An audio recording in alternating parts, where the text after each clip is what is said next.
My FPL Game Week 12 team selection. We now have 9 game weeks in just 45 days. FPL is going to come at us thick and fast, and it definitely did over the international break. It looks like Gabriel is going to be out for a couple of weeks. I got a red arrow last week because I didn't buy Bukayo Saka, but I've got a couple of transfers. I've also got a couple of other players flagged in Enzo Fernandez and Semenyo. Lots to deal with, lots to talk about. FPL is back. Let's get into my team selection.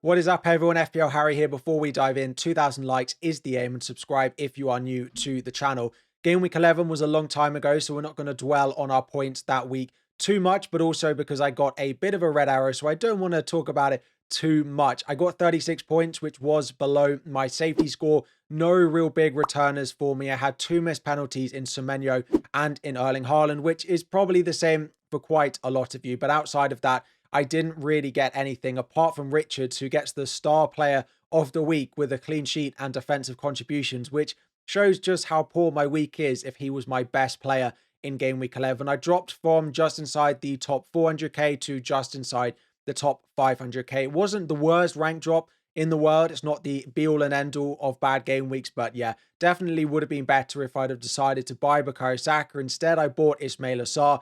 He didn't get anything. He definitely had chances, but yeah, not the best week for me. I've had a couple of weeks to dwell on it over the international break. Let's move on. Let me know how you got on in game week 11. Was it better than me? Hopefully it was. Hopefully some green arrows for you. So then having a look at my team, and we're really looking at the period now between now and game week 16, where I effectively have 5 transfers that I'm going to have between now and game week 16. I've got 2 going into game week 12. I'll have my game week 13, 14, and 15 transfers, which is 5 transfers in total that I have to use before we get to game week 16. However, if I'm also likely to free hit in game week 13, which is the current plan, it's not guaranteed, it's not locked in, but it feels sort of 70-80% likely that I will, that 5 free transfers drops down to 4, plus of course the week with the free hit in game week 13. So having a look at potentially what I think I'm going to use all of those transfers on, 2 this week and then a further 2 in either game weeks 14 or game weeks 15. The big thing for me is buying Bukayo Saka this week. I feel like I made a mistake not going with him last week. Now, is it chasing points a little bit? Maybe. Would he still be top transfer target this week if he'd have blanked? Maybe not quite such a priority, but I still always had a plan that I could buy him this week, even if I didn't go for him in game week 11. So who I sell for him is a little bit up in the air because I've got a couple of players flagged. So at the moment, I'd love to sell Iliman and Die to buy Bukayo Saka, and that is probably the most likely scenario for me.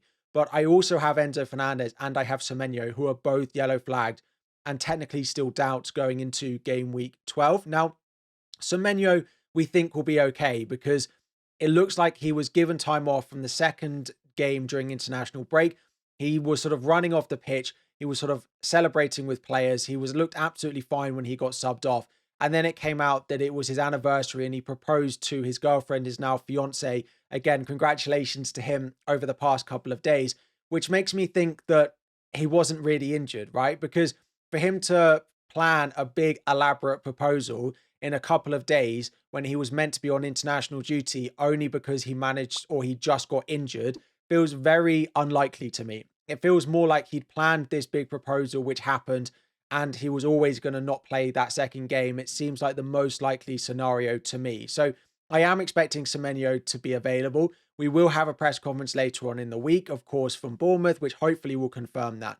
The other one is Enzo Fernandez. I once again am expecting him to be back available for Chelsea for the Burnley away fixture, the early kickoff, of course, in game week 12. Now, if you remember last international break, Enzo Fernandez was also flagged and he didn't feature in the first game after the break away at Nottingham Forest, which was also the early kickoff. But the difference for me between this situation and the last one is last international break, he went to Argentina but had to withdraw, whereas this feels like it was a pre-planned rest that Enzo Fernandez wasn't going to go away for Argentina. So again, I am expecting him to be back available. So I hope that I can sell Iliman and Die to Bukayo Saka this week. But if Enzo Fernandez or maybe Semenyo are ruled out or are not going to play this week, I might sell one of them to Saka instead if they're out. But I think Ndiaye to him is probably the most likely.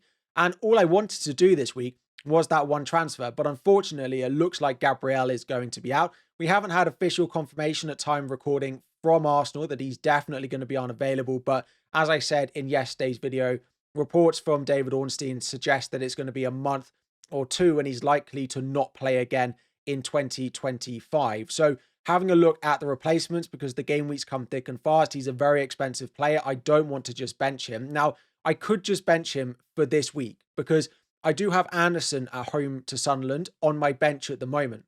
And I could just bench Gabriel and play Anderson. But there's a few reasons why I think I'm more inclined to make the transfer than I am to just roll. The first thing is I don't think Fulham are great at the moment. And I think all of the defenders I could look to buy are better than Anderson this week. Anderson might get DEFCON, but I've been very impressed by Sunderland. And I think that they probably do score against Fulham. The other thing is the prices that I'm likely to lose on Gabriel, particularly because I'm expecting to free hit in game week 13. Because if I have Gabriel and I keep him going into game week 13, although he won't be on my free hit and I'll take him out, in game week 14, he'll come back into my team. So all of the price drops between now and game week 14, when I eventually would go to sell him, I'd have to take on the chin, and he could drop easily 0.2, 0.3 million. So maybe 0.2 selling value between now and my actual chance to go and sell him, which is not something I particularly want to do when I know I'm going to sell him. I don't see a world where he's back anytime soon. Now, if we get to the deadline and it sounds like he might be back sooner than expected, then yes, I might roll and just play Anderson. But it doesn't look like that's going to be the case, in which case selling to one of these defenders to improve my team this week, but also maintain the value and not lose the value that I'd lose if I was going to keep Gabriel, feels like the most sensible thing to do. So in terms of those replacements, I could go to Arsenal. Timber and Saliba I prefer over Calafiori. Now, Calafiori actually has a couple of uses. He could play left centre-back now. He could also play his normal position at left-back. But I also feel he's slightly more injury-prone than a couple of others that we've got here. So Timber, more attacking threat, but Saliba maybe slightly more nailed. And if they don't have Gabriel, could Saliba be the target from some of the set pieces going forward while Gabriel is out? Absolutely. And we have seen that in the past. Or I just go to Virgil van Dijk. And I think that is the most likely. If I'm going to make a transfer this week, it is to go to Van Dijk. If I was to wait until game week 14, I think I'd be more likely to go for one of the Arsenal defenders, because the next couple of games for Arsenal are Spurs and Chelsea. And from game week 14 onwards, it looks slightly better. Whereas if I'm buying in game week 14 for Liverpool, I'm missing Forest and West Ham, and things aren't quite as good once we get to game week 14 for them. So these are the top three options. Given I already have David Raya, I also do think Arsenal are likely to be slightly worse without Gabriel. I think the most likely scenario is I sell to Virgil van Dijk for this week for Forest at home as the entry point. Now, this will then leave me a couple of transfers between now and game week 16. And I just wanted to highlight what my plan is for those couple of moves. And maybe it's because I feel like I made a mistake in game week 11 again, but I think it will be to change Ismail Assar to Thiago of Brentford. I absolutely have a plan to get Thiago into my team from game week 15 or 16. Game week 16 particularly is when their fixtures look really good, Brentford. Game week 15, they play away at Spurs. But I will have two transfers in game week 15. And this could just be a good way for me to use those last couple of transfers before we get all of the additional free ones when game week 16 arrives. So that would be Mark Guiu up to Thiago and selling Sarr down to Potts or someone at a similar value. I don't quite have the money really to go for someone like a Granit Xhaka. So if we see between now and game week 15 that Potts keeps his place in the West Ham team, he's taking some set pieces, he's playing a lot of minutes, and he's good for DEFCON, he'd probably be the one that I'd go with at 4.4. And of course, I'd sell Ismail Assar just as he's about to go to the African Cup of Nations. So just a bit of future planning. That's what my likely 4 transfers are between now and game week 16. Of course, it would be 5, but I think I'm going to free hit in game week 13. So as again, I said, 4 free transfers I have to use between now and the additional ones in game week 16. And this is probably where I'm most likely to use them. Saka in this week, selling Gabriel for one of those defenders also this week. Then the other 2 will probably be saved for game week 15 to buy Thiago and sell Sarr as he goes to AFCON. So with that in mind, let's have a look at my team. We're starting to David Raya in goal. We've got Dubravka on the bench. He's my only Arsenal defender. And I'm quite interested going into game week 12 to see what the ownership of Arsenal defence levels out at, because we've been in a place over the past few weeks where you have to own double Arsenal defence if you want to get any sort of benefit from them if they keep a clean sheet. But a lot of that ownership was Gabriel, and without him, the ownership would drop below 100% again. But with the transfers of Gabriel to a Saliba to a Timber, it might put it back up above 100%. So owning just David Raya, I might be in a situation where the Arsenal clean sheet doesn't benefit me very much. If anything, it might end up actually being bad for my rank, but at least I've got David Raya. If I was in the situation where Gabriel was my only Arsenal defender and I didn't own David Raya, let's say I owned Pope instead, I'd be much more inclined to go for a Timber or go for a Saliba to cover at least having one Arsenal defender in my team, because having none of them, even without Gabriel, wouldn't feel like the best idea. Then into defense. So as I said, I think the likely thing is I do sell Gabriel, and I think Virgil van Dijk is the most likely player that I go with. I do have Anderson on the bench, and part of me, if the update for Gabriel is, he might be back sooner than the sort of 1 to 2 months, there is still a chance that I, just play Anderson, bench Gabriel, and take the decision a couple of weeks further down the line. But with the value that I expect to lose on Gabriel, particularly because I'm going to free hit next week as the plan, I'm not really sure that's worthwhile. So Van Dijk is the plan to come in. Also, Saliba and Timber are on my radar. Senesi and Richards are starting. I'm starting them both over Anderson just because Bournemouth, I think, are good at home. Crystal Palace, I think, are very good. West Ham, I've not been that impressed with. And Wolves, I've not been that impressed with. However, Fulham defensively have not been great and Sunderland have been really good. So in terms of matchups at the moment, I think it's the best one to bench. And of course, Rodon, my other defender on the bench. And then into midfield. So as I said, I don't quite know who I'm going to sell to buy Bukayo Saka this week. But if Semenyo and Enzo are available, which is what I currently expect to happen, I do think that selling Illiman and Dye to Saka is what I'll do this week. The other benefit to that is I am benching Anderson still. So if one of Semenyo or Enzo happened to miss out at the last minute without us really knowing and we thought they'd be okay, at least I have a pretty good first sub in Anderson to come in for them, play a back four if I needed to, if one of them was to miss out. So I do think selling Illiman and Dye is the most likely thing for my team. Saka would come in, Enzo, Semenyo, Bruno, and Ismail Assar. Pretty happy with that. Sarr did get a rest in the second game over the international break, which is always nice to see, given that he did have that slight knock that we were discussing before the international break. And then it's Mateta and Haaland up front with Mark Guiu on the bench. That's all pretty self-explanatory once we've got the couple of transfers out of the way. The big debate for me is this a week that I should really consider going against Erling Haaland for the captaincy? Away at Newcastle, now Newcastle away from home have been absolutely dreadful, particularly defensively, but at home they've been very, very good. So I'm not certain that Haaland is a great captaincy option this week.